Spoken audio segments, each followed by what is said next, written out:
Pour Claude Massard, les problèmes de cœur ont commencé après une infection pulmonaire. C'était en 2008. Malgré une première intervention il y a 4 ans, en novembre dernier, il a refait une crise d'arythmie. D'un coup, son cœur s'est mis à battre beaucoup trop vite.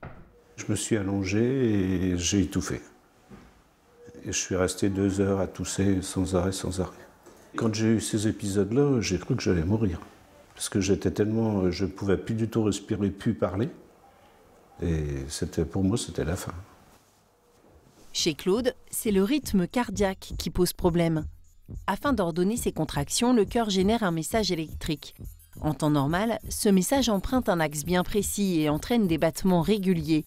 Quand Claude fait une arythmie, c'est parce que chez lui, ce message électrique devient anarchique. Il part dans plusieurs directions de manière irrégulière. Son cœur s'emballe et c'est la crise. Les cathéters ils sont irrigués, alors il faut perfuser. Pour supprimer cette arythmie, le docteur Xavier Ventrobe va utiliser une nouvelle technique de modélisation 3D afin de visionner l'anatomie précise du cœur de Claude, mais surtout de tracer le parcours du message électrique qui entraîne les contractions cardiaques. Pour cela, le cardiologue passe par la veine fémorale. Il y glisse une gaine afin de remonter jusqu'au cœur. Il emprunte l'oreillette droite pour atteindre l'oreillette gauche, là où naît l'arythmie de Claude. Là, on est passé dans l'oreillette gauche, hop là. Le médecin va pouvoir commencer sa cartographie de l'oreillette grâce à cette sonde extrêmement sensible. On va le déployer dedans et comme ça, on va pouvoir le cogner sur les parois. Avec ce cathéter, on a 64 petites électrodes qui permettent de recueillir l'information. Donc on a une très haute densité. Et aussi, chaque point va permettre de recueillir l'information sur l'activité électrique. Là, dans l'oreillette gauche, on ferme sur l'image. Donc là, je l'ouvre. Hop, là, vous voyez. À gauche, pour l'instant, l'écran est vide. Mais en partant à l'exploration de l'oreillette gauche, les 64 électrodes vont la faire progressivement apparaître en 3 dimensions. En faisant la cartographie, on constate que l'oreillette gauche a doublé de volume, ce qui veut dire qu'il y a en effet une évolution de la maladie.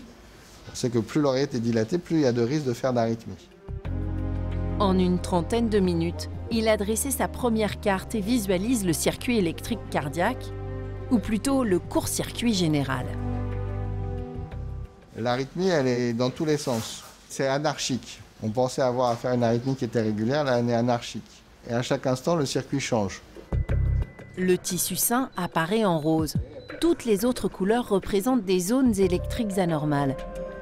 Le cardiologue doit fermer les chemins parasites qu'emprunte le signal électrique. Il introduit un autre cathéter qui va lui permettre de brûler la paroi de l'oreillette en plusieurs endroits. Chaque point marron représente une brûlure. Il est mort, le tissu, et donc il ne laisse plus passer l'activité électrique.